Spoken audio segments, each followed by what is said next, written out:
Hello, hello. Welcome to today's episode of Content Creation Made Easy. I'm your host, Jen Liddy. And today I'm talking about AI, artificial intelligence, which has been around for a while, but it's really come into the mainstream hard in 2023.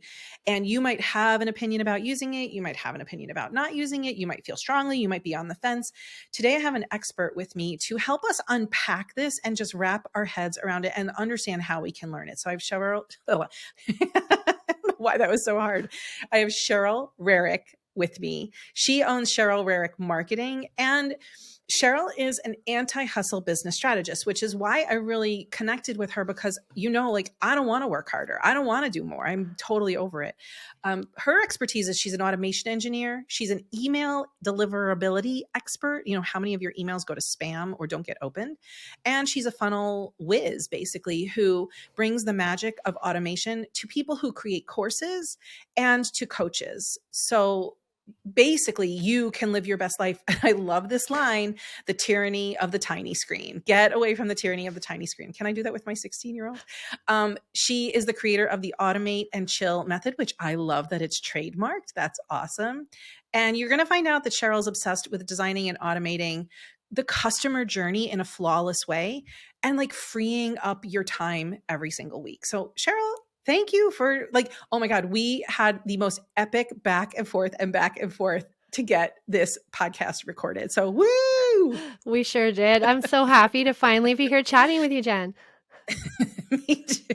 And the funniest part is that when I first tapped you to talk about this on the Content Creation Made Easy podcast, you were like, oh, I'm so excited to talk to you. I'm going to get my head all around it. And then life happened. And you just told me before we got on, you're like, and it's all changed since we last. Changes daily, doesn't it, Jen? Yes. Yeah. So I get the sense that, automation is your jam, making things work on their own is your jam. So before you get started talking about AI, would you tell us a little bit about how you got to where you are doing what you do? The backstory.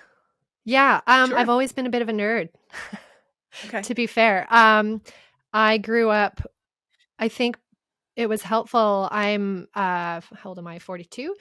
And being born in the 80s and growing up through the 90s, the dawn of technology as far as computers and internet goes. And Right. I grew up in a family who had a computer store, and I just always liked that type of thing, but I'm also a creative. And so I've been around marketing and technology my whole life, but as a creative and now in the online course creator and coaches space, I find that I'm really good at bridging that gap because there is a gap.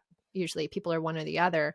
And there's few of us out here that are both, and we need to help. We need to help the creators, right? Use technology. Use your powers for good. Yeah, when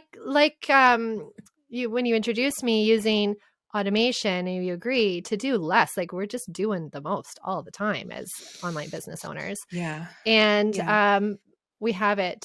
We live in such a time where we have tools that can help with that and just bridging the gap. Yeah.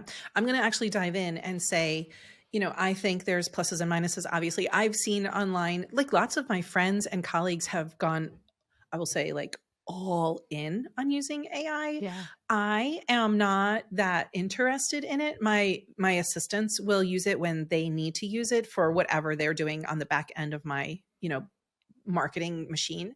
But I like to write my own copy and I love writing. So I don't really love using AI. That said, it's definitely helped me in many times get out of a jam or think of a different way to say something. So I have no skin in the game. I'm just really interested to learn your thoughts on it and what my audience, can learn from you, either in terms of thinking or mindset or actually, using this to make their life easier. For mindset's huge. You just nailed it. I think cultivating a curiosity mindset is what's necessary in these times, because even people like me I love technology. It's overwhelming. Things are moving fast. There's a lot of days where I don't even want to know today what's happening with this. Not another change. I cannot keep up. And I imagine people who are not tech inclined feel even more so. So just cultivating curiosity and play around it is probably my biggest tip when it comes to that. Just try it out. it's happening, whether we're ready or whether we want it to. So we might as well just That's a good be point. part of the conversation and be curious and playful with it.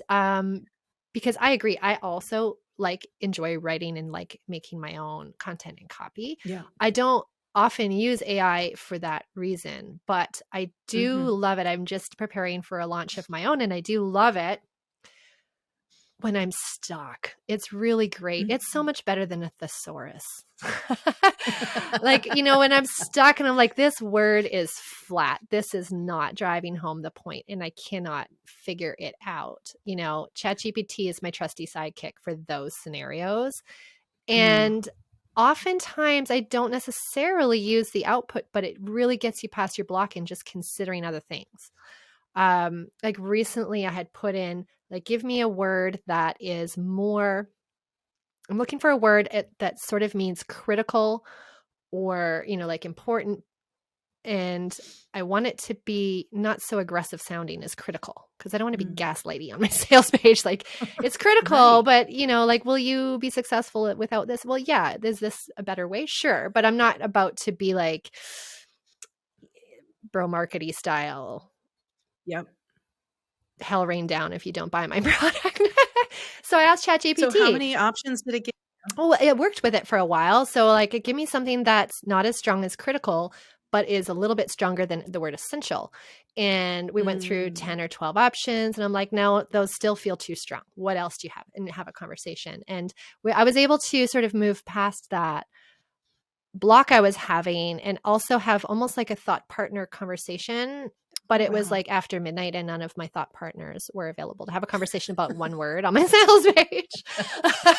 Also, I have those moments, and I'm sure everybody listening does too, when you're just kind of tapped out, you've done the good work, you know you need to create this thing, you know where you're headed, but you're just like, I can't think creatively anymore. This actually just happened to me. I mean, I've written so much copy. I've helped people. It was so much content.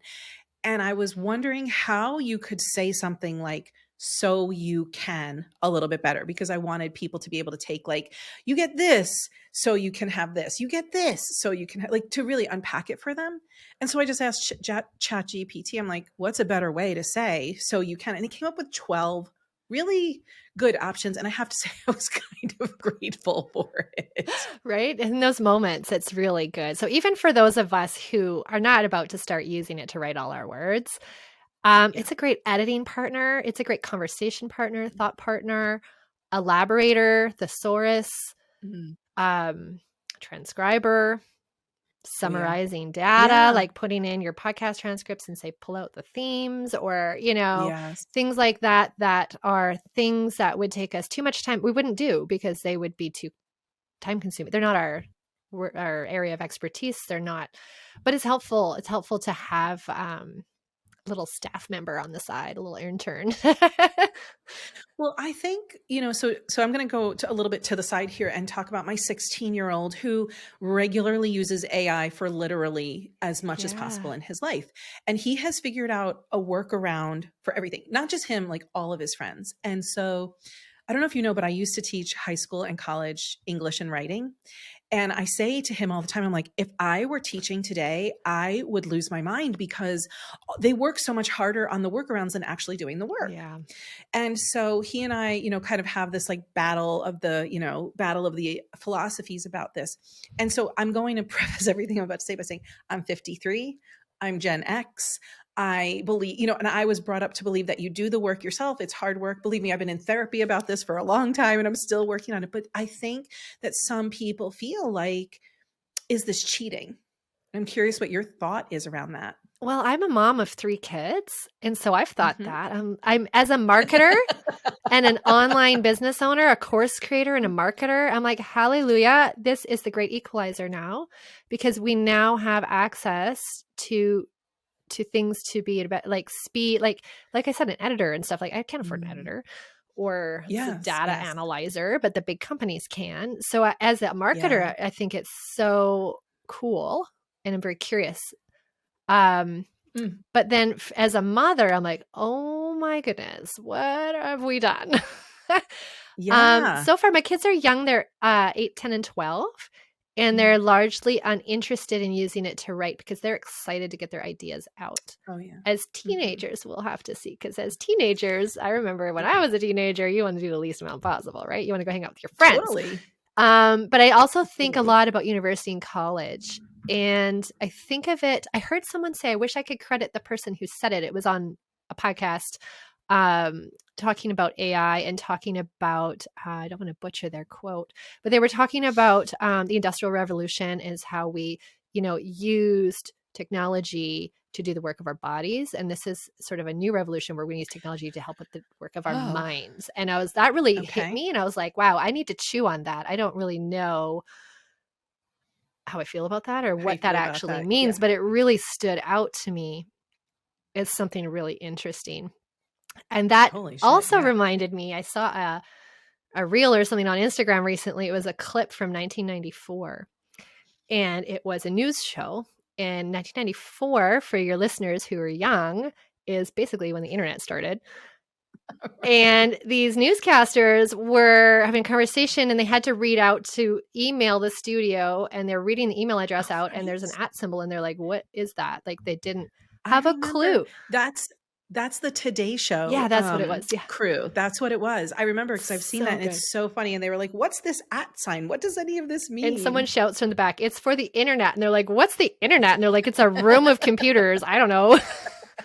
So if you think that wasn't that long ago, I mean, for people our age, that wasn't that long ago. That doesn't feel that long ago. 1994, what we didn't know, like how different life is today. And there's good and there's bad that came from it, surely. But at the same time, I can't remember a time before I could order my coffee on my phone.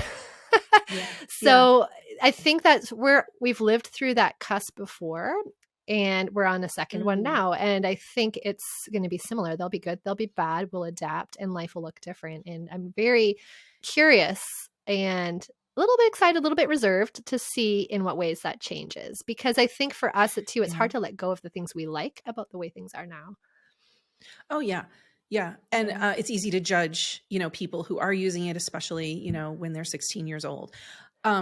It's a skill. We've talked they're going to need. Yes. In a different way. So I wanted to talk about that because you mentioned before we started chatting the discrepancy between, the positives and the negatives and the good stuff and the bad stuff, and how if we are, whether we're resistant to it or we embrace it and we're just new to it, can you break down some of the positives and negatives?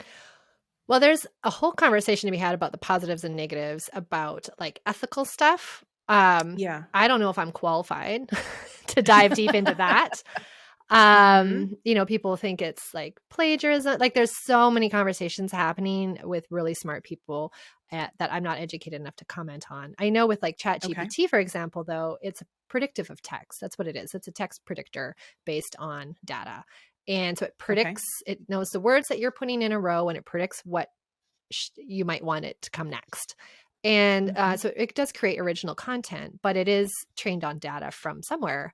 And human speech and human, the written word from the internet that it's been trained on. So, so the ethics aside, when it comes to content, because that's, important to your listeners is we have so much content to create. Why is some of the output great and some bad? Or some people say, oh my gosh, ChatGPT wrote me the best thing. And other people are like literally garbage out of that thing. Right. And so I think it's some people, especially when you're new to it, we have this overly simplistic view of what it is and how it works. And so we just like tap in 10 blog post ideas on topic for audience and see what happens. And the output's not very good, obviously. And it's because it has no context. So the key to working with AI is giving it context. And I find it helpful for myself. I think of it as like my newest hire, my newest junior copywriter.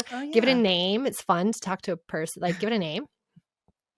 What's yours name? It changes depending on my mood, or which chat I like. Because you can start a new chat for new topics. But you can give it a job too. You can say you are Jane, a marketing coordinator, and you can give it a role, and it'll take the role, which is pretty fun. Amazing. Yeah. But thinking of it as a human helps because especially there's a lot of AI tools and they all use a lot of the same technology underneath the hood through OpenAI. but talking specifically about ChatGPT, because I know that's the most accessible because it's free. The basic version is free right now, and most people can access it. It's a conversational tool. So it's designed to speak like a person, and it works better when it gets input that's conversational as well. And so it feels a little uncomfortable or weird when you're not used to talking to your computer and typing like a conversation, but do think of it as a person, a smart, like genius level photographic memory type of intern, but they're Gen Z and they happened to be like young and inexperienced. They don't know you or your company or your content or your audience or your business or your offers. They don't know any of that, but they know a ton. They're a genius otherwise. So what they lack is your experience and then your context. And it's the same thing. Like your stories, your voice, that kind of all thing. of that. So you're not going to about to take like a Gen Z, like a genius one, genius level Gen Z intern and like hand over your business. Right? You're going to take them under your wing. You're going to work with them and train them and you're going to use their gifts, but you need to coach them. You need to help them get to giving you the output. They're capable, but you need to work with them to get there. And it's the same thing here. That's super helpful. So the difference between positive output, negative output, or meh output, good output versus like useless output is all in how you treat it and how you approach it and what you feed it. Yes, the input will equal your output. Yeah. But you know, people say that, but what does that really mean? Like, what does that mean in practice? What does that mean? And it means, well, when it means you work with it. You don't just ask a question, look at the response and go, oh, well, that sucked. Right? Change your question. They need coaching, editing, prompting, iterating. You work back and forth, back and forth, back and forth. Quick sidebar, quick tip in case somebody out there needs to hear it is that when you're working in ChatGPT, you know, you can start a new chat. Each time you start a new chat, you want to do that for a new topic because you're training it within the chat with all of your input. And it will give you, so if you talk about an Instagram post about email marketing and now you're asking it for recipes, like start a new chat and sort of keep them because it's remembering throughout the chat and it's learning what you want throughout the chat. So that's a tip that I think everyone needs to know and understand. And you can go back to old ones and go back to them. But it's important to keep them sort of in their little container silo. Yeah, I love that. And that makes sense because it keeps them all on the side and you can go back and see them later. That makes a ton of sense. Yeah. This is incredibly helpful. These are like, although to you probably because you work with this and you've been diving in, it's probably like, second nature to you or like breathing to you. But for somebody, I haven't played much with it. And so this is, and because I've been a little resistant, but honestly, because I really love writing. So to me, it's like, I don't want to learn a new thing, but I'm hearing from you, it's just not that hard. Well, it takes practice. I would say it takes practice to sort of, because you're assuming that I would use it all the time. I don't because I'm like you. I enjoy writing. I often forget I even have it. Like I leave it open on my tab and I'll completely forget about it because it's not a habit yet, right? But that reminds me of like, I'm just aging myself throughout this whole interview. I'm older. I'm 10 years older than you. When iPhones came out, touchscreen iPhones came out, like I didn't use it to its capability just because my brain wasn't ready for it, like didn't understand how it worked. But I give it to my 2-year-old toddler and they could do anything on it. You know what I mean? So I feel like it's the same. That's your 16-year-old can run with AI in a way that you and we forget to even use it, or we don't even consider a way that you're like, oh, you can use it for that. Well, of course you can, right? But we didn't think of it. And so it is a bit of a practice. And that's why I say it's really important to have that curiosity mindset because try it. Just try something. See what happens. I would love to hear on your recent launch, how you tried it. Like how did curiosity serve you there? Yeah. So mostly I'm really obsessed with the program I'm creating and my content. And so like you said, it's fun for me to write about it. So I didn't use it for that, but I did use it for, get a lot of mind blanks and roadblocks when you're writing enough content for a launch, like a long form sales page, emails and all the things. And so it helped me over a lot of humps. Like I said, with that critical versus essential word, like how nitpicky, but stuff like that, it matters to me. So, I'm able to work back and forth with it that way.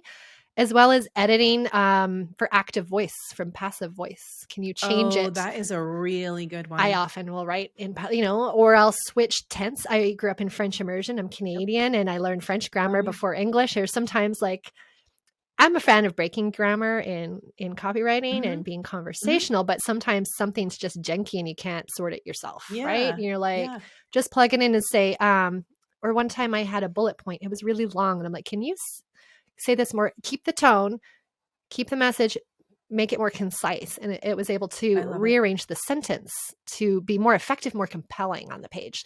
So I think just an editor is my favorite use case so far. But if someone's not a writer like us and they don't like writing, you can, if you're good at speaking, like if you're a verbal processor, jump on like Voxer and Vox your own self, or like message wherever you voice record. Anybody can voice record on their phone these days, and plug the transcript and say, you can turn this into something, an email. You need to give it some context. You need to tell what kind of email and who your people are and what you're trying to say. But get curious with how, like, what are supports that would be helpful for you, especially for the neurodivergent community. This is a game changer, right? So if there's certain things that are harder for you, how can we use this to work around it? Because there's a lot of opportunity there. It's really exciting, I think, for accessibility. I love that point. I'm really glad you brought that up. What I was going to say was, my dog started barking because the mailman came. So now I'm like, what was I going to ask you? But I wanted to ask you about, I wanted to say that one of the things I see people doing in their writing a lot is they're like, I focus. I did this. I did this. It's like always I subject, rest of the sentence. I verb, rest of the sentence. I verb, rest of the sentence. And if you can put your copy in there, like write the way you want to write, and then ask ChatGPT to not only like condense it for you and revise it, but also change it from the I perspective to the second person you, it could make your copywriting so much, it will land with your audience more. And then you don't have to kind of like waste your brain power doing that. Yeah. And things like emotion. So I teach a lot of this in my upcoming program, Automate and Chill, because you have to just get your writing out, right? And then we can work with it, right? Then we can apply copywriting principles with the help of our new editor, ChatGPT. So like, how can we make this, okay, so I wrote something and I'm like, it comes across aloof. Like, how can I make this feel, insert emotion? And it can help with that because it is trained on humanness. So, you can work with it. Yeah. And like I said before, I think I'm jumping ahead of myself, sort of jumping all over the place with my tips, but it's a conversation with ChatGPT, right? Like I said, with context.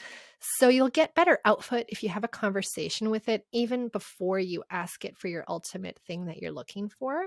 So if like a warm up. Yeah. You're training it. You're having like that brand new green Gen Zer who doesn't know what the heck you're talking about emotion, what emotions the copywriters are feeling. They don't know. Right. So ask it, say, what would somebody with this problem feel? Like the problem you're trying to solve with what you're selling. Like what would they feel like? And ask it to come with ideas. You're not necessarily using that in your copy. You might find something interesting to talk about. It just might take you to the next step down. But you're just helping it get on your page. And then once it's on your page, it's giving you output and you've had a conversation for a few minutes. Now say, okay, now I'm writing an email. How can you bring this in and sort of work with it? Co-create is a word my friend Hera says, and I love that. It's like co-creating with it. You're not asking it to write for you, but you're sort of getting it to help you along. Yeah. Speaking of helping things along, how do you feel about, people buying prompts to use with ChatGPT? Specifically for that reason? Yeah. Let me save your listeners some money. Okay. You don't need it. You don't need them. And most definitely not like $3,000 for $9 or whatever's on your feed right now. Save your money because they're prompt dumps. And okay, I'm backtrack. They're good for one thing. Okay. Opening up your mind to new ways to use it. Yep. Seeing how, like, it's always fascinating to watch how other people do everything, right? And it makes you think of ways you could do things. So it could be valuable. If that's helpful to you, then like fill your boots, but don't put your business future on these in prompt prompts dumps. They're like, for write a for course in an AI. hour. Yeah. Please don't write a Yes, course in I an hour. know. We need thought leadership more than ever. Oh, that's a good point. Because we're fully grown adults who have never had this technology. We're kind of flying blind with it. So if you want to use it for that purpose, it's fine. But for prompting and actually working with AI, you don't need it because Yep. it's a conversation. Skilled prompting is a conversation, and there is no magical prompt.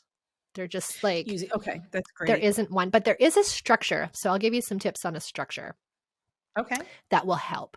Because structure can help with prompting. But even if you don't use the structure that I'm about to tell you, that's okay. Just have a conversation and keep the conversation going. Like I said, with that example with my critical versus essential word, the first output it gave me was still a little bit bro marketing-y, like really like you can tell there's a lot of that on the internet, and it's a lot in their data set for ChatGPT, right? Yeah. It pulls a lot of that. I'm like, That's no. really And I'm like, no, interesting. you're not hitting the nail on the head here. I'll just speak conversationally like that. I'm like, this isn't hitting the nail on the head. Let's try something a little softer or a little like not quite so strong, somewhere in between. How about this? What about that? Like, talk to it. And you'll be surprised I don't by think the that's like way it comes that out. would definitely not be intuitive to me. I would never No. have approached it as a human. Well, So we that never is, I think, have. one of the We've never biggest had tips that. that we can take away. Right. Right. But it's trained that way. ChatGPT specifically, I'm not talking about all the other AI tools because the GPT that runs underneath them all, like OpenAI's GPT 3.5, GPT 4, all of those that power a lot of them. So if you look at Jasper and all of the million other tools that are coming out, they've applied their prompt framework over top. So you'll have one that's good for blog posts or podcast show notes. It's because they've applied their framework to how to make a good show note. So those tools can be really useful as well in certain cases. But if you're dealing just with ChatGPT, chat to it. Chat with it. That's why back and forth. ChatGPT. That's brilliant. Right. So what makes a good prompt if there is no magical prompt? And Sam Woods, who I learned AI from, he's like amazingly smart with it. If you want to go deep into this stuff, he's your guy. And he said something. He said prompts are just thoughts made visible in text. It's just a thought. Yeah. And just keep them coming. Sometimes we're so blocked. Yeah, right. And so that little reframe helps. But okay, so if you're going to use it though for content for your brand, we need to get better out. Like we need a little bit more serious of a prompt. Okay. So we are going to look at 3 parts of a good prompt. And the first is you want to give it a task. So every prompt includes a task or a function or a goal, and that's what you're asking it to do for you. So you need to clearly define. First of all, you need to know what you want. Sometimes we don't know what we want. But if you need to know what you're looking for or what you want out of it and clearly define that. So that would be like describe, give 10 examples, write, like telling it specifically what you want. The second part, and these are not necessarily in order. I don't care. The AI doesn't care what order these come in either. Okay. And it can be throughout a conversation thread. It doesn't have to be all in one magical prompt before you hit the enter button. Context. This is the part that most people are missing, like we were saying, and why you get crappy output. It's because you need background information. Like you need to help it understand the situation so it can generate a relevant response that's going to be interesting to you. So give it background, give it the situation, key bits of information, describe the problem, describe who the problem is being felt by, like who is your people, who you help, what you do, all of that kind of information is going to help. I actually am creating that in my program to make it easier because I think we get stuck with that. Even I get stuck with that. I go to use AI and I'm like, oh, I'm not going to bother because I have to like give it all this background information to get good stuff. And I'm like, oh, I can be bothered. Move on to the next thing. Shiny object number 2. Right. So I'm building out in my program. I call it the AI Copy Companion. And it is basically like your brand guide, like your tone of voice, your style, things you always say, things you never say, your ideal audience, like described. That is incredibly The useful. feelings you like to have, like I say, what's the feeling when I'm doing anything? I design a sales page. What's the feeling I want? What's writing an email? What's the feeling I want them to have? And so like you can have all of that kind of juicy goodness that makes you and your brand you and unique in a document that's handy and saved right on your taskbar, so that you can just copy paste every time you start a new chat with ChatGPT that's about your brand, or, for copy or content. You can just paste that and say, like, here's the information I want you to consider for this chat about my brand. Paste it all in. And then from there, have a conversation. So that will be really helpful. I know it's hard to do it in practice, right? To actually sit down and write that document, but then you need to do it one time. Well, it's like anything. It's like why I don't teach my kid how to fold his own laundry, because I have to teach him how to do it. And then I have to, like, it's like input on the beginning side versus like exponential output on the other side once he knows how to do it. That's what we're talking about here. That's a huge shift for people. Well, I think you have given us. Sorry, go ahead. No, I was going to say you have given us so much. Well, I'm right in it right now because I'm creating a program that is all about getting people to write a year's worth of emails. And I know that my biggest hurdle is going to be getting them to actually do it. I think it'll sell. I think people want it, but to do it is a whole nother thing. Yes, and so making workflows easier and getting stuff faster, easier without the heavy load is sort of where my brain is, especially this week. But I would say that, so like it's hard for humans. We don't want to do the hard work. Like we have human brains and we're in a human body, and our human brains go, well, difficult. I want to save calories. I'm not doing that today. Shiny thing over here. Right. And so sitting down and writing your brand like not your values so much, that's important, but like your tone, your style of voice. You don't know what it is? Copy some writing that you love that you wrote and paste in and ask it, what's the tone? So great. That's a great tip. What's the voice? Pick out your favorite stuff, or sometimes you'll have things that are different tones, right? Maybe my emails are a different tone than LinkedIn posts or whatever. Paste it in there and say, evaluate this for me and tell me what's the tone style. And then keep that and use that next time you want something to sound similar. Or you don't even have to pull out the description. You can just paste an email in or a sales page and say, this is a sales page I wrote that I like. I want to write a new one on this topic for this audience, for this. Write it similarly. It doesn't always get it right. Work with it. And also, just back and forth conversation. Absolutely. And just like a human, you want to chunk it down. It gets better output. Like if you ask it to write a long form sales page, it won't be very good. If you ask it to write a headline, a lead, a transition, like calls to action, you'll get better output that way as well. Totally makes sense. These are all things I hope people like listen to this over several times to really get into their brains and body, the simple shifts that they can make to use this. I do think that if you're going to use it, the tips are really helpful, but it's got to start with you believing it can help you, believing it's not, cheating, believing that it's worth it, and shifting your mindset around how to use it best for you. So thank you so much, Cheryl. Yeah, I think I forgot number 3. Did I forget number 3? Cues. I talked about it, but I didn't name it. So give it a task, give it context, and give it cues. The cues would be specific, be detailed, be unique, be uncommon, be vivid, be descriptive. Tell it, line up 10 of those words. Tell it, it's a computer. It won't get offended that you're giving it too much to do. You're going to cue it to give you the output that you want. So feeling, we were talking about tone and voice, but I didn't give you the actual 1, 2, 3. Those are 3 parts of a prompt. Just jot those down. Task, context, and cue. And if you get those right and you play with it, and like you say, learn to be curious and accepting of it. Like you said, mind, body matters too. We have sort of this afraid response to it. It's very hard to bypass that feeling to get curious and playful. And I would offer that it's not cheating if you're using it to refine your own thoughts. Yeah.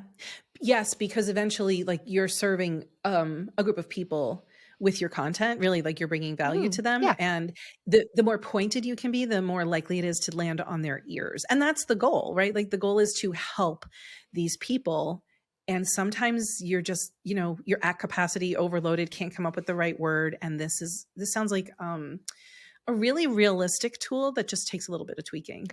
Yeah. And I mean, you can approach this a million ways. You might have a listener that listens to our conversation today goes completely disagree. And that's great. That's fine. And that's good. I think that there's a million ways we can use this, and everyone will find what makes sense to them. But I think just getting in the pool is part of the biggest step, right? I love just dip a toe. Yes, that's a good way to say it. And actually, there's a lot of people online who are saying things that I'm not really interested in. It's not really that I agree or disagree. I am not interested in that conversation. Yeah. I think I need to, I need to know it, and here's why we're having this conversation. But I'm not really willing to go into the deep end of the pool at this point. But I am willing to get in the pool and use it. I would offer that the deep end isn't for everyone anyway. That's okay. Right. Some people like to swim laps. I just like to get a suntan. That's fine. That's okay. On a floaty. No problem. Just, as long as there's a drink holder, we're good. Hey, Cheryl, how can people get into your world and find you? You can find me at CherylRerick.com. People struggle with my last name. I'm sure it'll be in the show notes. Yes, it will. Clickety. I would love it if you would harass me on Instagram, because I don't Instagram, but I want to Instagram, but I don't. So come DM me. I haven't posted there in like 2 years. I'm going to, though, this month. But come, I like DMs, and come and hang out anyways, and I'll comment. Somebody who likes DMs. I love it. Well, I just don't pay attention over there. I'd like to pay attention over there. So come say hey on Instagram. Yeah, it is overwhelming. Well, I wanted to say thanks for giving us all of these like really realistic tools, plus the shifts and the context that you provided. And I want to remind everybody, depending on when you're listening to this, things could have changed, right? And so remembering that it's a constantly evolving tool, and to use it as such. Like tomorrow, everything could be different. But that's why I say don't spend all your money on those prompt bundles. Because using to work with it in a fundamental way will serve you longer term and across tools, I think. I love that. Yeah. Well, thanks, Cheryl. Thanks for having me. Thank you for listening, listener. I appreciate you being here and staying through the whole episode, because I know there's a lot of podcasts that you have to listen to, which is why I went to 2 times a month rather than every week. So I love bringing you interesting new approaches, and I'm glad you were here. Thanks again. And thank you, Cheryl. I appreciate you so much.